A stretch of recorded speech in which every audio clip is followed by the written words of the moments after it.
So, welcome to the BestWorst01 podcast. I'm your host, Josh Walewa. And my first guest that I have today is Tuma Basso. I want to give you all a little introduction to what I know about Tuma and what he means to me. So I met Tuma back in, I'd say, the mid to late 90s in Iowa City. He joined YouTube in 2018 as the director for urban music. But his work with television and music has expanded and lasted well over 2 decades. Early in his career, he joined BET for an internship, which eventually he pivoted to a early career in that field, which turned eventually into working for MTV for over a decade. In 2012, Tuma joined Revolt TV as the vice president for music programming. He made a big move from there to Spotify, where he was the global head for hip hop, where he ushered in Rap Caviar, which really took curation of hip-hop to a new level. And I love the idea. I definitely want to get into that with you. I got to tell you, just an FYI, my son's my curator of hip-hop because I just have no clue. Hey. So I got to keep next to you as well. Born in the Democratic Republic of Congo, he holds a BA in economics from the University of Iowa. Go Hawks! Go Hawks! Hey, there you go. There you go. And an MBA, there he's representing, and an MBA in management from NYU's Stern School of Business. So actually, Tuma, just to let you know, you are my first interview guest. So our first guest of the BestWorst01 podcast. Tuma, welcome, man. Well, welcome. I'm happy to be here. Yeah, I saw you have that. What's that? I saw you have that Hawkeye mug there. Hell yeah, of course. I gotta represent my Tiger Hawk. Have you ever noticed that my social media avatar is a map of Africa with the Iowa Tiger Hawk, the Hawkeye logo? I noticed the map of Africa, but I haven't seen the logo. I got to check out the Tiger Hawk. It's the Iowa Hawkeye. It's the Tiger Hawk, and then it has a Mandela quote. It's something I made in MS Paint many, many years ago, and I've used it on everything, from my Gmail to my social media to everything. Nice. That's MS Paint, man. This is a while ago. Oh, this is a long time ago. This is a long time ago. And I was just messing around with it, and it was like the best thing I ever did, and I just ran with it. Well, it's working, man. I noticed it. I mean, I know I follow you on Instagram at Tuma Basso on Instagram. I mean, definitely you have to check him out and the great work that he's doing. And at Tuma Basso you should follow me on Twitter at Tuma Basso. I just had a tweet damn near go viral on Saturday night. Oh yeah? Because the Beanie Man and Bounty Killer did their little verses thing, right? And then I was like, man, and they did the Jamaican national anthem before they did their verses battle, right? Beanie Man and Bounty Killer. So I was like, wow, I love Jamaica. They're really doing their national anthem before they do this battle. Oh. And that shit, I put the video on Twitter. I was like, I woke up the next morning, I was like, what the? Like, oh, snap. It blew up. I was like, I was like, hey, I want to quit my job. I was like, yo, this is over. Like, I'm going to stick to this tweeting thing. Okay. Well, man, I have a Twitter account. I maintain a couple for an association that I'm involved with, and I have my own, but I'm definitely going to have to follow you on Twitter so I can check that out for sure. I was wearing a Jamaica hat the other day at the grocery store, and this young kid, I was wearing a mask and a Jamaica hat at the grocery store, and this young guy was like, you from Jamaica? And I was like, no, man, no, I'm not. We'll talk about where we're from, but I said, no, I'm not from Jamaica. And he started telling me his story about how his dad's from Jamaica, his mom's from St. Louis, he's been to Jamaica, and I was like, man, just the love that I could see coming from that kid, man, just the pride. And Jamaica is one of the coolest places anywhere. Kingston, when you go there, they party like every night. First of all, there's multiple things going on. It doesn't matter how old you are. You'll see old people getting down, and the energy and the passion for music. There's nowhere on the earth, nowhere that can compete with Jamaica. It's just electric. You just feel it, and you're like, what song is this? Or which artist that you can't even keep up? There's just that much, and it's a tiny little island of 3-4 million people. And it's impacted the whole world. I remember definitely being younger and just having this real love for reggae. And it might have been you and some other people who turned me on to some non very, of course everybody loves Bob Marley and the family, but there's some people who turned me on to some stuff back in the day. And then plus also the days we were growing up in the 90s, they were mixing in that reggae with that hip hop and the house music. at the parties at the Old Brick. Yo, you know who used to give me my reggae? It was a Desi.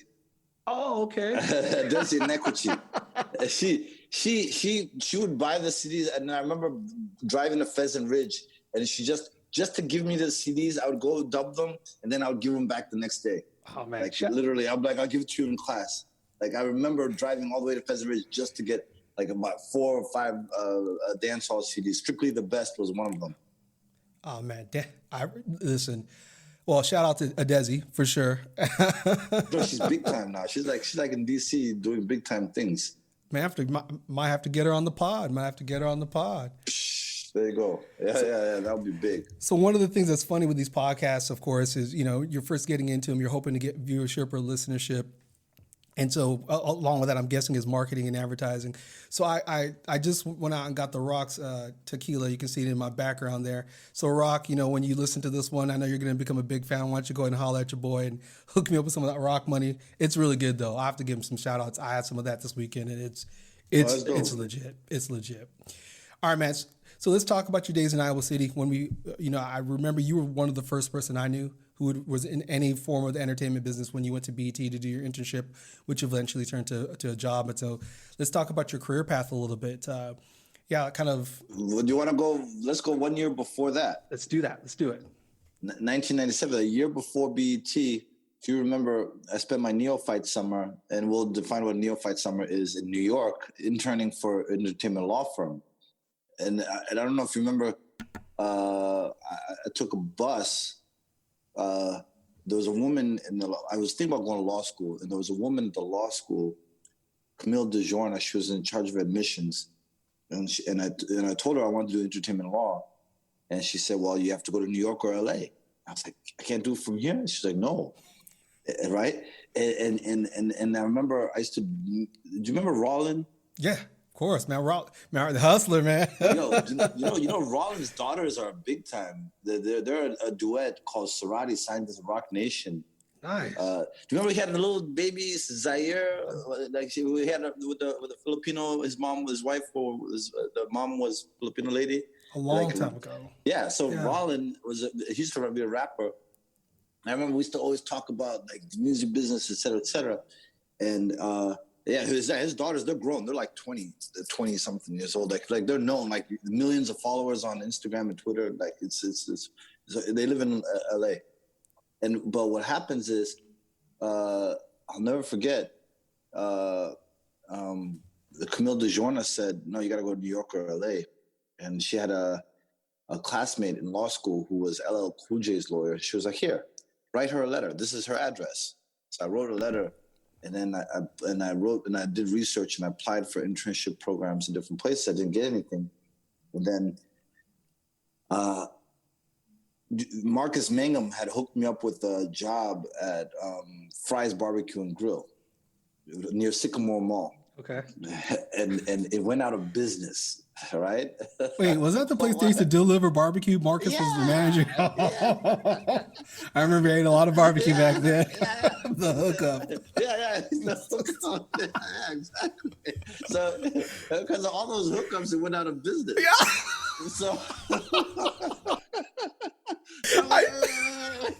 wait. Marcus put him. So what happened was, all of a sudden, I was able to get 13 weeks of unemployment checks, right? Okay. And remember, I had my little 88 Toyota Camry. I couldn't go to LA or New York because I couldn't afford it. I couldn't afford to take an unpaid internship in another city. I had a car payment. It was like $100 car payment, but still, it was a car payment. And then, if you remember, I lived with my brother and my sister, so we split the rent. So I had to do my part. I had responsibilities. So I couldn't just take an unpaid internship in LA or New York. All of a sudden, Fry's Barbecue and Grill goes out of business, and I'm about to get 13 weeks of unemployment. I can actually afford to do an unpaid internship. I was like, man. So if you remember, I took a bus. Greyhound had a special, $69 anywhere in the country. And I showed up to the Greyhound station to buy a ticket. I think Paul Moulton drove me there, to be honest with you. Like, if I remember correctly, I went with him. And if I remember correctly, and there was this girl, and she was a little bit bigger. She was just kind of flirtatious a little bit. And she was like, "Oh, I'm sorry. The special is over." And I was like, "Oh, please, I have to get to New York, et cetera, because I didn't have much money." She's like, "Okay, you know what? I'll sell you one last ticket." Pop. So I leave like the next day, and there was a guy there. I'll never forget. There was a guy there who had a Discman, and the Discman, he was selling. His girl had kicked him out of his house. Right? He had broken up with his girl. She kicked him out. So he was like, "Yo, I'll sell you this Discman. I just need some money." And and I have Maxwell's Urban Hang Suite was inside the Discman, and it was like $10-15. I was like, "Dude, just for that CD, I'll pay for it." You know what I mean? Yeah. Went, got my stuff, called my cousin in New York, said I'm coming. She had an extra bedroom. And if you remember, I spent a summer in New York, like my neophyte summer. You pledged me. We're both Sigmas. You pledged me. You are a president of our chapter, and the Brooklyn College, Kappa Beta Sigma is the grad chapter. I'm trying to remember something Lambda. The chapter from Brooklyn College. They basically took me in as one of their own. Oh, that's great, man. They took me in as one of their own. And wait, it gets even more interesting. Is the DeMarcus was already in New York, and DeMarcus was like, "Come." First, I was telling you about Demetrius Hughes, who wasn't even a Sigma, was an Omega, helped me with my resume, right? But before I even left Iowa, he was like, "Yeah, you gotta get your resume together," because I had applied, but I wasn't getting responses, right? And then I applied. I did get a few responses. But there were rejections. Like, oh, the application deadline and stuff. So I was like, I'm just going to show up. DeMarcus helped me out. He was living in Washington Heights, like 182nd Street in Manhattan at the time. He helped me out with his computer. I adjusted some stuff. I went to what do you call this thing? Kinko's. Remember they used to have Kinko's? Yep. Yeah, so I went to Kinko's, printed out a bunch of resume paper. These kids don't know about resume paper. You know what I mean? Like, it's all virtual. Yeah. It's all virtual now. Right. I had to put on a resume. It was expensive, and showed up to a whole bunch of places. I connected with two frats, Anthony Baini Amisa, who was working at Polygram Records, and another guy named Charlie Austin. Anthony Baini Amisa connected me with Charlie Austin. I got an internship with EMI Records, and then it went out of business. And Anthony Baini Amisa, who had tried to help me get an internship at Polygram, said, "Hey, talk to my guy Charlie Austin. He just did an internship at a law firm." And Charlie Austin was from Philly. Charlie Austin was from the Sigma chapter. The Mu chapter, Bloody Mu, Lincoln. No. He was from Penn, the University of Pennsylvania. Bloody Mule was Lincoln and Cheney and all that. It was a bloody triangle was in Pennsylvania. And Charlie was frat, and he connected me with a guy named Theo Settlemeyer, right? Theo Settlemeyer at the time was just starting out, right? This is 1997. The next year, Theo had Eminem, right? 1998, so, right? And since then, Theo's had like Eminem, DJ Khaled, Drake, because he's Drake's lawyer, Post Malone, Nipsey when he was alive. So I mean, I can't even name you a million of them. Timbaland. There's a million people that are Theo. Anyone in the hip hop world knows Theo and everything. But this is 1997 Theo, right? And Charlie Pratt hooked me up with him. And I got embraced. I had a support system in New York, and these guys actually they claimed that up to today I'm still in touch with a few like Marcus and Shah and Obi and them. But Marcus and them used to be like, "Yeah, man, you were Herb. You were like a nerd when you came to New York, and when you came from Oklahoma, they used to call it Oklahoma." I'm like, "No, Iowa." They're like Iowa. like you came from Oklahoma, you were like all like they, and when you got out, then we gave you some like thank you. Yeah. So I don't know if you remember that, but I came back for that was summer of '97. I came back and I did a whole nother year at Iowa. I graduated in '98. So there was that prequel to the BET internship. And then the BET internship, I'll tell you how that happened, because that happened through Iowa too. That was 100% through Iowa. You know? Yeah, tell me about that. Like, how did you, so so let me get this right. So you met this through frat and through all these connections who, I guess, apparently they took you from this Oklahoma kid. I'm playing. From this Iowa kid, kind of beefed you up a little bit, made you a little bit more New York. And you got connected with this lawyer who, of course, is getting ready to take off with some of the biggest names, but you didn't know that. Right place, right time. Yeah, it was very much a right place, right time. So interesting. Yeah, and by the way, I'm still very close to him. Like, you know what I mean? That's still like a mentor, and he's been very many different times in my life has been very instrumental, and I appreciate him very much and everything. But what happens is, what happened was, I go back to Iowa. Now I'm looking for a job. I'm not interested in another internship. Here, let me tell you some stuff I never said out loud. So if you remember, when I came back, I said I wanted to get involved in extracurricular activities. And I came back, actually, I wanted to be the National Pan-Hellenic MPHC president, right? But I never said it, but I never said anything. And then one day we were in a Sigma meeting, and Corey said, yeah, he had been elected Phi Beta Sigma president. And he was like, yeah, I'm going to run for MPHC president too. And I was like, oh, no, I couldn't even, you know why?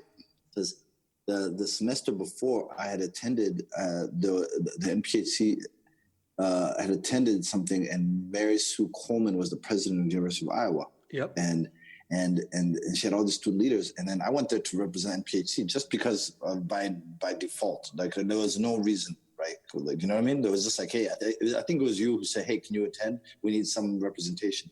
And it was like a free dinner and all that stuff. I was like, yo, this is nice, right? Right. I'm eating dinner with the president of the University of Iowa. I was like, yo, I'm going to run for the MPHC president.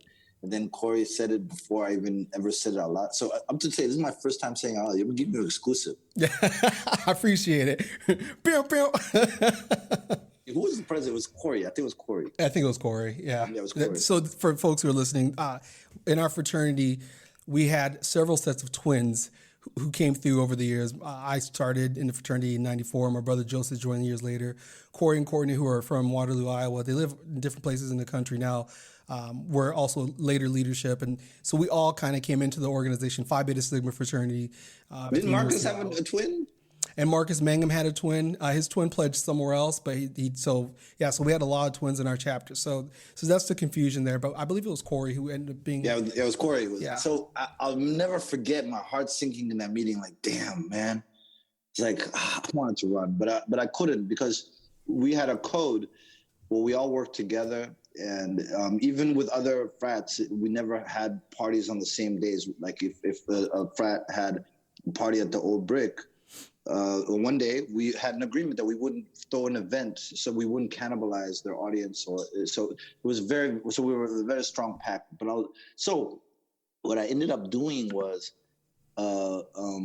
being my extracurricular activity was the Minority Business Student Association. And Demetrius had been president the year before, and then it was me and Farrah Muscadin was involved. Yep. She ended up becoming the president after me. She's doing big things out in Texas, I think. Yeah, I see her on Instagram. Yeah. I see her. Yeah. So what happened with the Minority Business Student Association? This is leading somewhere. I'm telling this for a reason. Everything happens for a reason. So I wasn't looking for a job. Dean Fedke was the dean of the business school, and he really wanted like students of color to apply to business school because everyone was in the College of Liberal Arts. So I was like, hey, I'll invite my friends to stuff, et cetera, et cetera. So he actually funded a few events, right? And one of the events was an internship drive. Like, hey, everyone, like, let's try to get internships. But not a lot of people showed up. And there was a woman there who drove from Omaha, Nebraska to recruit interns, and she was looking for diversity. And so nobody was talking to her. So I to be polite, I went to talk to her, just to be polite. No other reason I wasn't looking for an internship. And then she said something to me. She was like, He's like, so wait, you came here from Omaha, and what's the internship? He's like, it's called the Washington Center, and we give people internships in DC. And I'm like, I'm not interested in government. What are you interested in? I said, entertainment. And at this time, I knew I didn't want to be an entertainment lawyer anymore because I saw what entertainment lawyers did for my internship before, and that was a lot of contracts. It was really tough work. It wasn't like listening to music all day and and having fun, etc. I was like, no, I don't want to do that. And she said, entertainment. I said, she was like, you know what? We once had somebody at BET in DC. I said, BET? And remember, BET, we didn't have no urban radio stations in Iowa City. Maybe an hour of hip hop on Friday night on KRUI with Chucky. And what was the girl? There was a lady.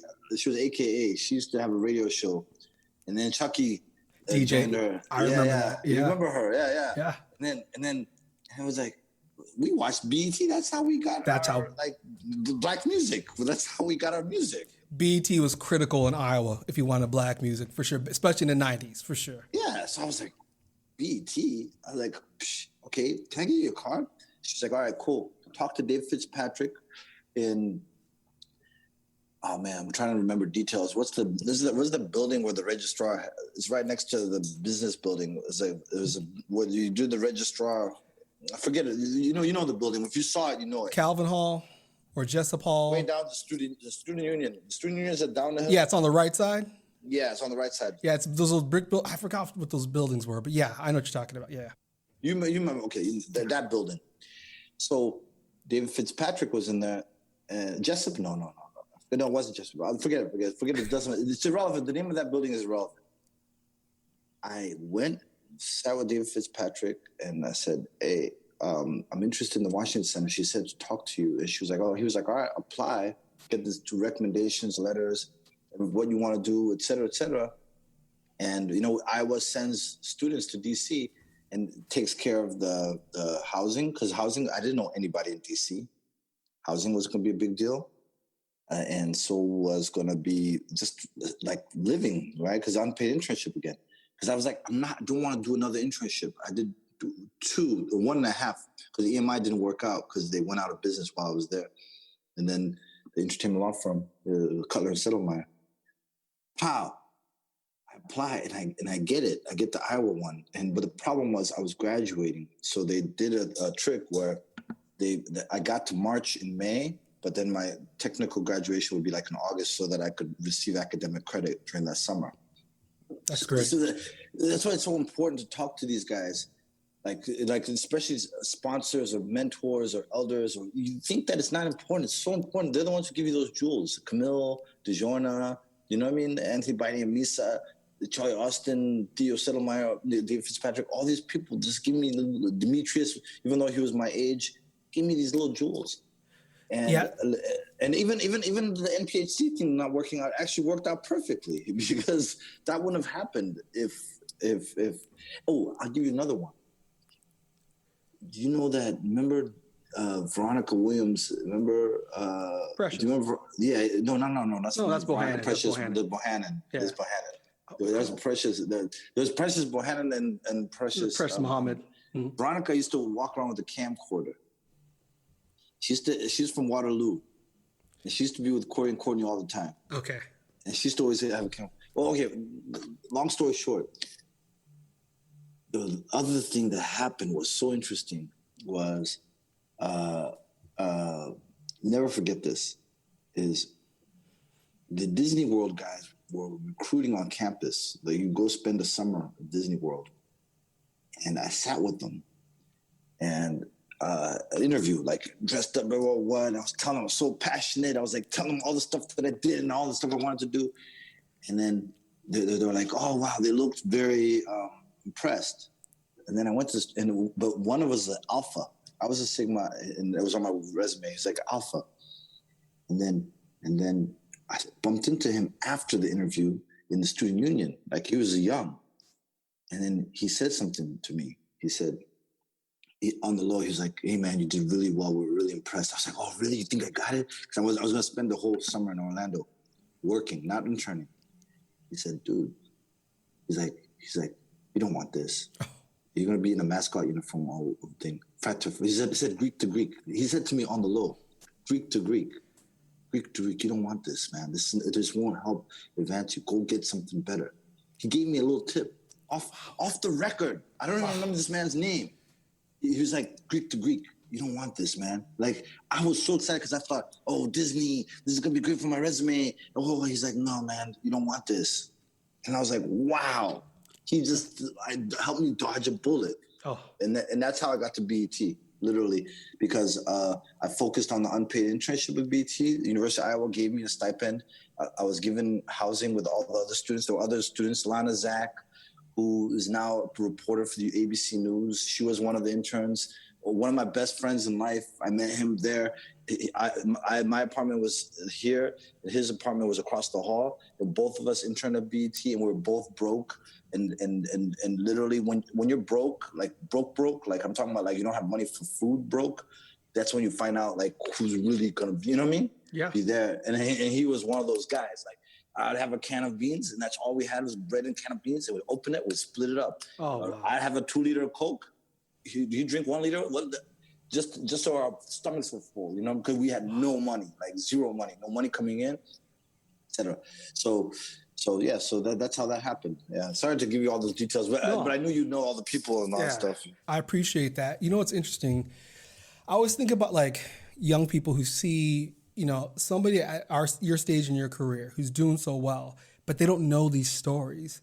They don't know about splitting a can of beans with somebody that, you know, you've created a bond over this really great experience but challenging time with. They just see the Spotify, they just see the YouTube, you know, and the accolades. They see you around like they see you around PDD, they see you around all these major stars and entertainers, and they don't know the grind that it takes and how you keep going. Like, what kept you going? What kept you going? Well, because I loved it. That's the thing. I chose it because I'm like you. My parents are immigrants, and they have very specific ideas of what you're supposed to do in adult life, especially when you're in America. Be a lawyer or be an accountant or be a teacher or a doctor. Very, very specific. You know what I mean? Like, and the type of things they want you to do is not because they want you to get stuck in it. Is that they are trying to protect you, you know what I mean? So they know that this works. They know that this will guarantee a salary, or there's a job market, or et cetera, et cetera. Or they know from the reference of their own jobs and the prestige in Africa, right?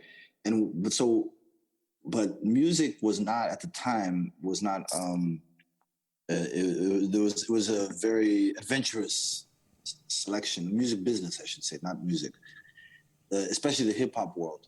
It's very considered adventurous, especially if you're in Iowa and you have African family, et cetera, et cetera. And so it was unorthodox. That's a better word. Okay. Unorthodox. That's a better word. Unorthodox. So I enjoyed it so much that I decided, like, I don't care how much I get paid or what happens, et cetera. I'm just going to enjoy this. I want to do something that I enjoy doing, something that I feel passionate about. And I'm not, even when we were coming up, I was not the most, I was passionate about music, but there were other people who were very passionate about music too, right? But I just decided that I was like, hey, I want to learn as much as I can and apply as much as I can, just enjoy it and protect my passion. And even the job at BET was a very low paying job. And I had a higher paying option when I got the offer. That was the internship. When I got the offer, I had another much higher paying job offer that I had secured as a safety kind of move. And I decided to not take it and take this low paying, like horrible situation type, not a horrible situation. It was a great job, but it was like, in terms of like, I was getting, the job was paying $18,000 a year in Washington, D.C. In Washington, D.C. was not cheap at the time. It's poverty level. And, exactly. Yeah. You know what I mean? Like, but I accepted it. I had something that was going to pay 2 times more. And I said, no. I even disappointed that person who offered me like a hard offer. Like, when you get an offer, it's a hard offer with a written offer with the number, amount, everything. And I said no, because I had to continue doing this. And then my boss, it was $18,000 a year. My boss, Greg Diggs, felt sorry for me, and he was able to work it out that it was 20,000. You know what I mean? Like, Hey, it made a difference, right? because I Yeah. said yes too fast. I was like, yes. Like, Yeah. I didn't even, because it wasn't even a real job, actually. It was a guy who got accepted into law school, and he was in a waiting list. He got accepted all of a sudden, and they needed someone quickly, and I didn't want to lose that window, so I was just saying yes. That's it, because I wanted it so bad, and enjoying the process. We were talking about Andre Harrell offline. We were talking about Andre Harrell. And a clip that's been running, like, not viral, but I've been seeing on social media, is when he talks about the people that last are the people who enjoy the journey, who accept the challenges, and they don't give up because they try to figure it out, and it's about the process. You know, it's about the process. It's about going through it. It's about the turmoil leading to the triumph, and so that's how. Man, that's very powerful. Yeah, we were talking a little offline about your experience working under Andre Harrell and a couple of positions down, and getting so much wisdom from him. And it sounds like you definitely did it. A few things that really stand out to me here, Tuma. One of them is this woman who drove from Omaha, the poor woman standing at a career fair by herself, an intern fair. Nobody's talking to her. I mean, in my career, I do a lot of recruiting for graduate students at this current time. I'm pivoting to a role as a director in career services, so I'm going to be on the other side. But right now, I recruit students. I've been there at those fairs where you stand at the table and nobody's talking to you. Back then, especially, there was no like iPads and iPhones, so she's literally just on her own. So here you do something out of kindness. You go over and you talk to her, just to give her a little action, make sure that she has a little business, and that parlays you into this idea about BET and this opportunity. And then one thing I know about you too as well, just my experience with you, especially as I think about the Tuma I know from back then. I don't care how those guys from New York described you. I would describe you as someone who had a lot of energy, passion, enthusiasm, and was constantly going after things, which is a great thing. You asked the questions when you needed to. That's something that people sometimes need to be taught, this idea of going and asking. You wouldn't have never known about funding potentially through that summer if you didn't have that conversation over at the registrars. Yeah, so no, it's just putting yourself out there constantly. It's pretty amazing. It's putting you in some really interesting positions. Well, I learned that from my uncle, to be honest with you. My uncle, who lived in Swaziland, he's a doctor, and he's still in Swaziland. And one of the things I will never forget him saying, and I'll never forget, he actually took me and my brother Kuru to, it was to be like a burrito, not a taco, kind of like a Mexican spot. It was an Old Capitol Mall, right? And it was upstairs, and he was visiting, and we're sitting there eating, like it was like I don't know, it was like burritos, but it was a sit down place. And I'll never forget that he said that if you want to get things done, you have to know how to get along with people and create a spirit of cooperation or collaboration. And something I've learned from you at that time is that, and by the way, you're the one who recruited me into Phi Beta Sigma. Yep. Like literally me and my brother. And then I was like, I don't know. And you were like, oh yeah. You were giving me like, yo, Nabi Azakiwe was a Sigma. Oh, Kwame Nkrumah was a Sigma. I was like, oh, snap, word. But it's that ability to connect with people or feel what they relate to and keep on those commonalities, right? Not dwell on the differences. When you basically find that overlap where there's commonalities, and then you compound it, and then they segue into other things. You can't be someone's friend. You become someone's friend. You know what I'm saying? So even in fraternity, we learn that you can't just be a Sigma. You have to become one. There's a whole way of looking at things. It's the same thing when you go to a company. Is the culture of the company. You get onboarded. They tell you the purpose or the mission of the company, and then you have something in common with basically your colleagues, and that's that mission or that goal. And so what my uncle said was, like, you want to get things done, you have to be able to learn how to work with people and all kinds of people, different kinds of personalities, interests, conflicting interests sometimes. Maybe people don't even like each other. But I remember him sitting and telling us about, like, if you meet someone, don't ask them for something right away, because then the guards are gonna come up like, okay, all right. See what I'm saying? You just change the dynamic. I'll never forget all these things. And I used to see him in Swaziland.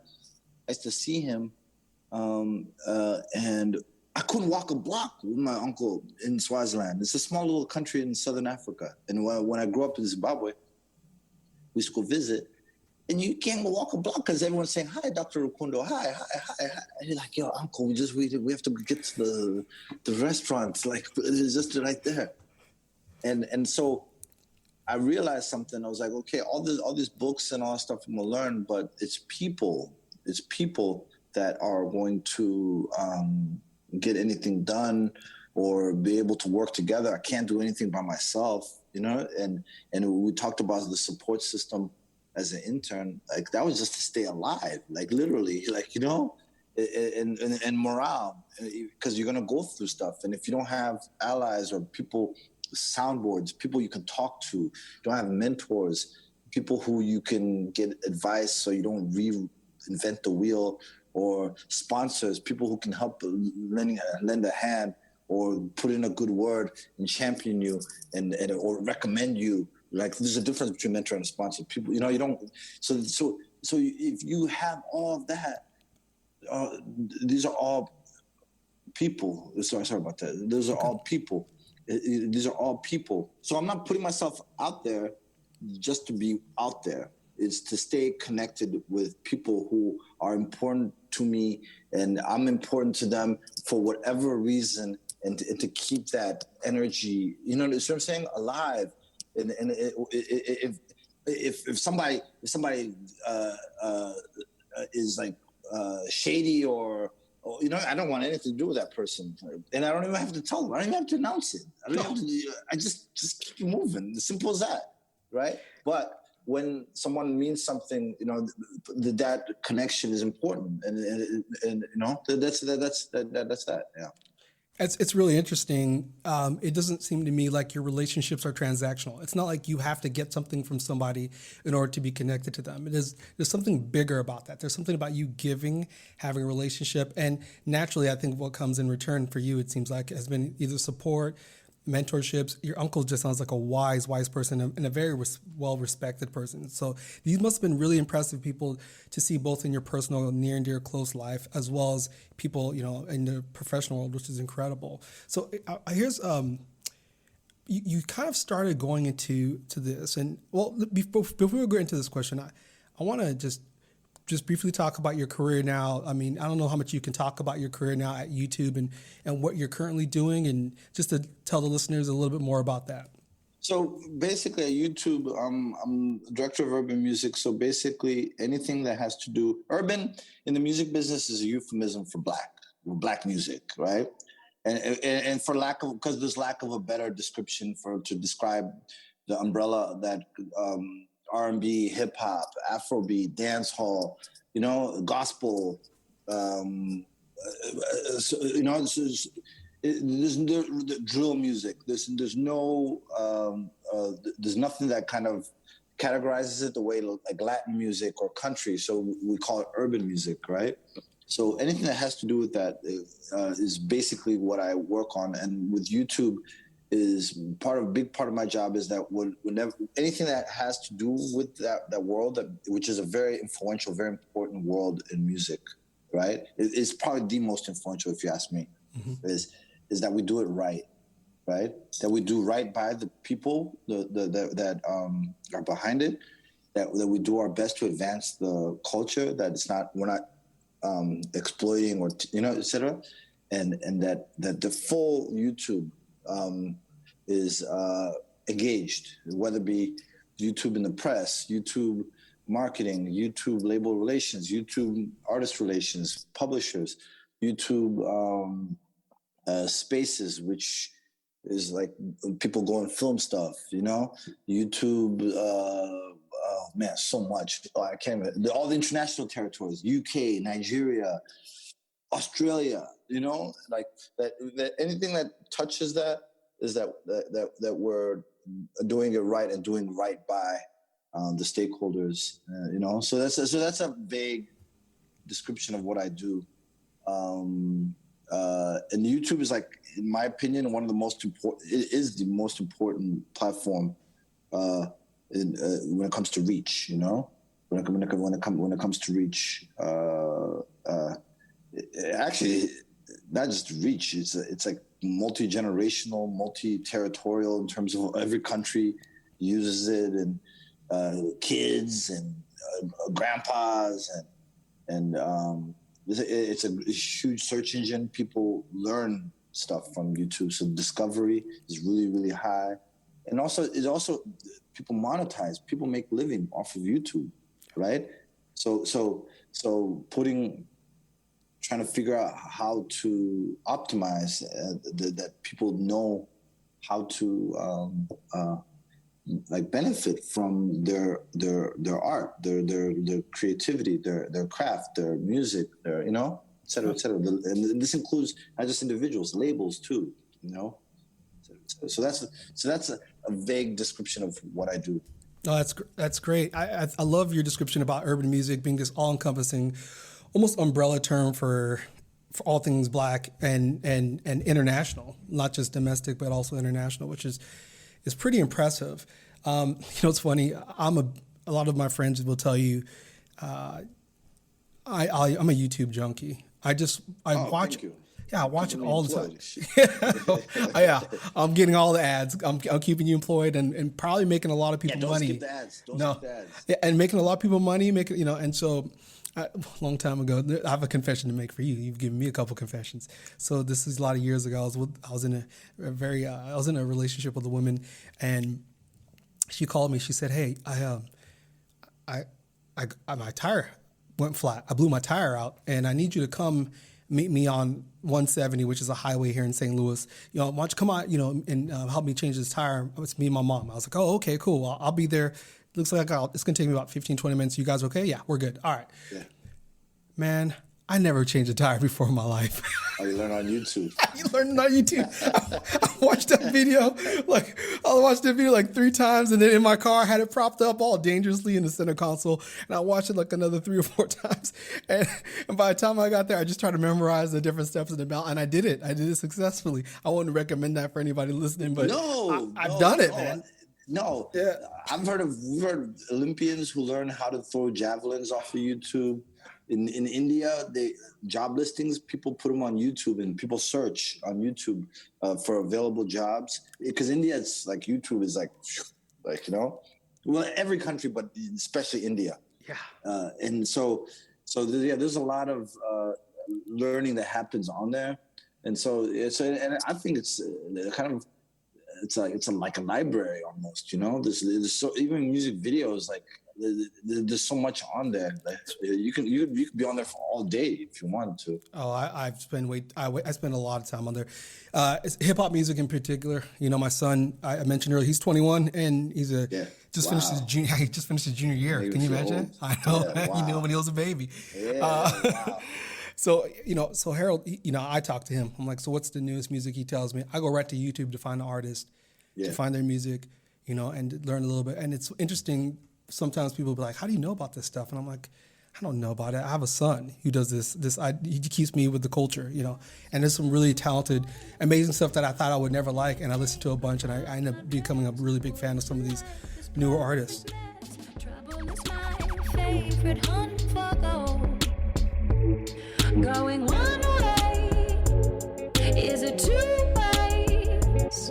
It's the hard days that bring me back to life. Going one way, is it 2 ways? It's the hard days that bring me back to life.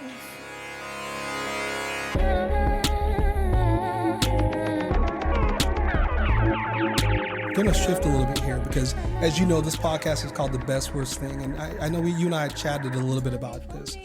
And so we're kind of getting to that point where I want to give you a chance to just tell us, as you think about your career or your personal life or anything, this is an opportunity for you to share with the listeners and the watchers, the viewers, a time where you had a challenging experience or setback, something difficult where you were able to first describe the situation as much as you feel comfortable with, and then if you could talk about how you found your way through it to the other end, and maybe some of the takeaways that you still use to this day as you made your way through this challenging moment. So yeah, I'll leave it up to you. Well, for me, you actually said it earlier where you were talking about. Actually, offline, we were talking about organizational politics, and when you're in a company, how sometimes those politics can become toxic, right? And it affects your own life. I went through that. I won't even name the company, but this is a long time ago, so don't even try to guess game X. But what happened was the politics had become toxic, right? Some of the leaders that used to protect us, and when I say protect us, I'm talking about like the creative people and people who were just in it for the fun and for the passion, started leaving, and it became more about the shareholders and stuff like that. So started sapping some of the love out of it in terms of from a holistic kind of the whole organization perspective. So one of the things I did was I was like I had read a book called The Secret Handshake by Kathleen Reardon, right? A few years before. And I'd read another book called The Artist's Way by Julia Cameron. And both The Artist's Way informed the way that I approached my job, right? Like I treated it like as if I was an artist myself, like my job was an art, you know? And at that time, my job was programming music videos on a channel.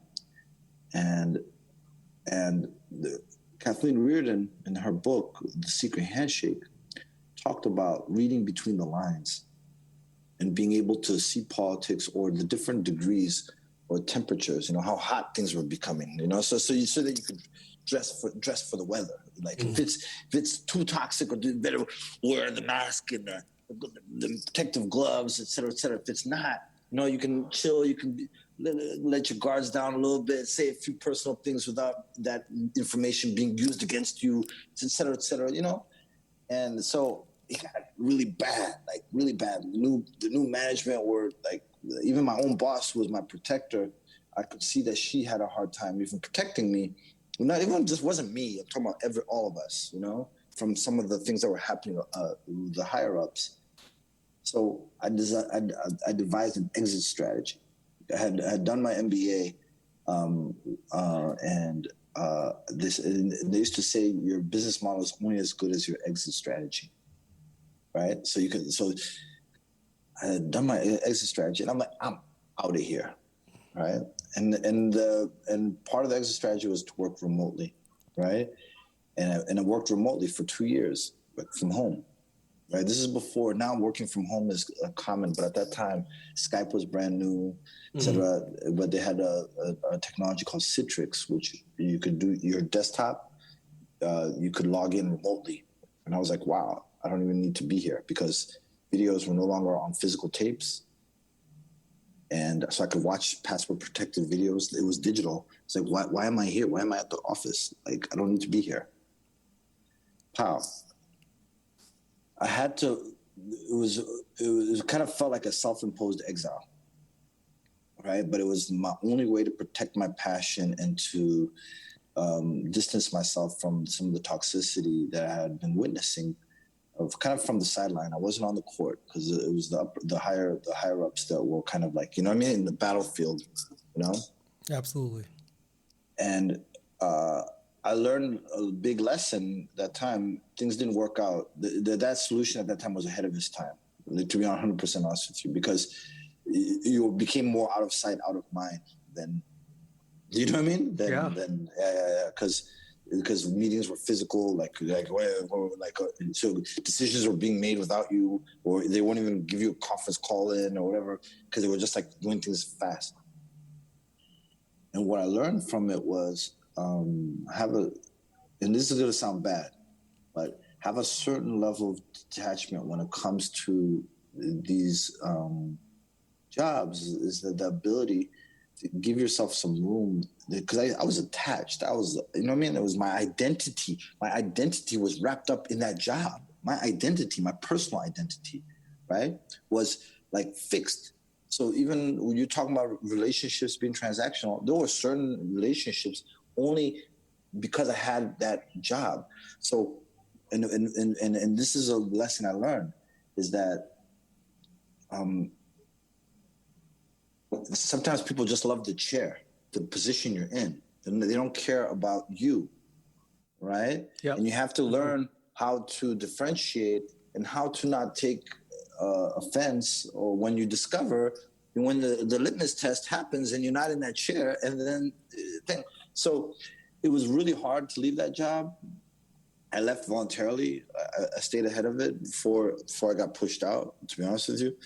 I was like, oh, it's time to go. You know, I mean, it's time to find something new.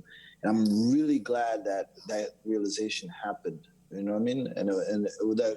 And part of it was because I had protected my passion, and I wanted to continue doing what I loved. And I knew that I wasn't going to either continue loving it if I stayed in that position, or I was going to get pushed out and be in a position of weakness in terms of getting something new. So I was like, let me stay ahead of the curve and detach myself. When I say detach, I'm not saying remove any emotion or feeling, but the ability to take myself out. That's the detachment. Like the ability to rip that Band-Aid that job had become part of my identity. You know, I'd become Tuma from that place, right? Right. And I'll never forget. You're talking about iPads. I'll never forget writing my farewell letter on an airplane on an iPad, crying. I don't even cry. I look like a nice guy, but I don't cry that easy. But literally on the airplane, sobbing, and then people looking at me like, "Why is that big black guy crying?" You know what I mean? Like, you know what I mean? Like, yeah. You know, I'm like this, typing my farewell email, et cetera, and that was one of the best worst thing. It literally was is basically, no, it wasn't quitting. It was basically walking away from a no-win situation. I could not. I was not going to win. Even if I had continued, I was not going to win. And I left out a bunch of parts of the stories, but you get I left out on purpose for brevity. But it was all these negative forces that were working against me. And it's like, whether it be contract or this or that or this, or even people who were like supposed to be your close colleagues or your allies, like, you know what I mean, plotting against you. And it wasn't about me. It was about the chair. They wanted the chair. And so that's the big lesson is like, okay, that position sometimes is the attraction, and you just have to learn how to differentiate and learn how to be able to, you know what I mean, exit strategy. There you go. You know what I mean? Like, move, not get too attached, you know? Yeah. You know, I appreciate that. There's a couple of things that really stand out to me, Tuma. One of them is this idea of the books that you read and paying attention to other resources. You know, for me, I found talking to an executive coach during one job transition where I walked away. Ooh, those are great. Executive coaches are amazing. Oh, I mean, shout out to Amanda. She was my executive coach. Oh yeah, they can help you, right? They're at a position where they can help you see moves being made before you can even see them when you're emotionally invested and all that. Which brings me to the second idea also, which is this idea of being detached. And I don't see it in a negative way either. I think sometimes we also get caught up in our positions in our chair, and it becomes so much a part of our identity, like you said. But it is a chair. It's going to be there before you got there, and it's going to be there after you leave.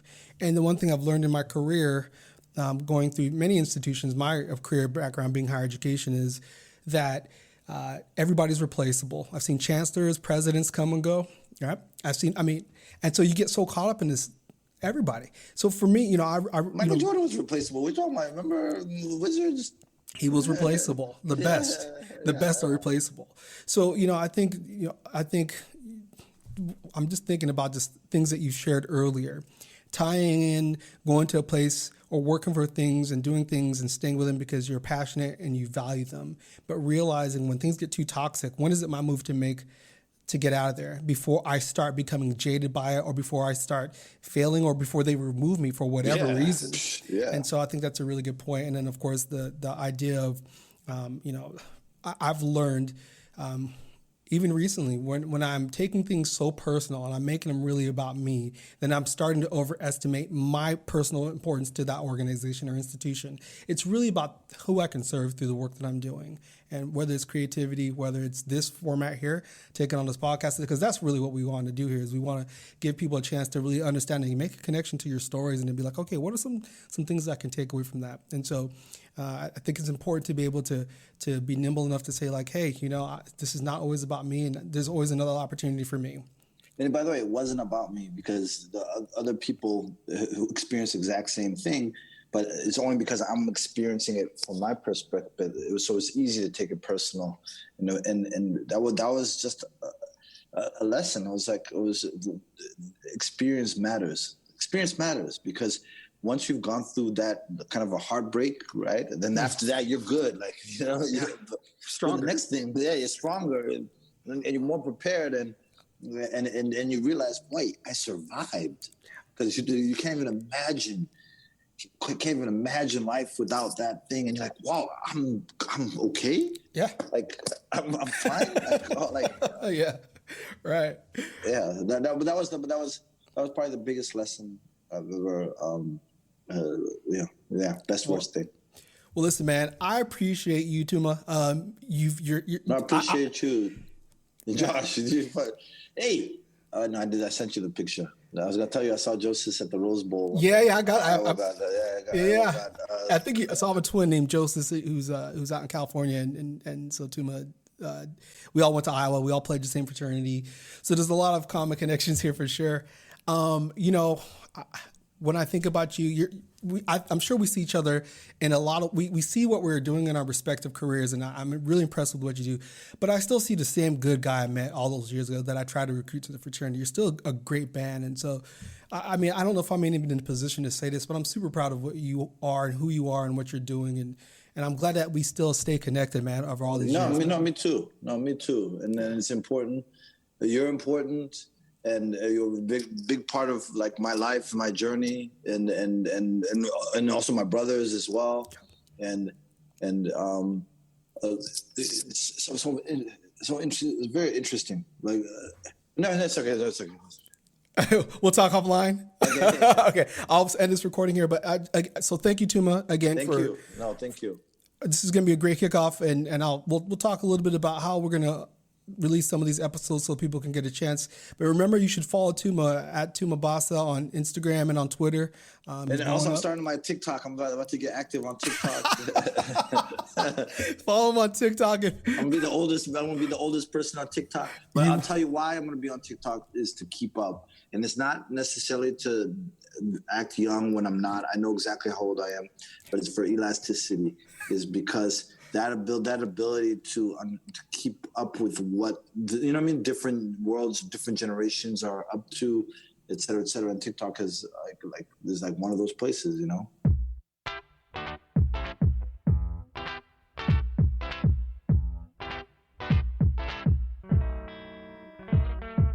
Thank you for listening to the Best Worst Thing podcast. I'm your host, Josh Walewa.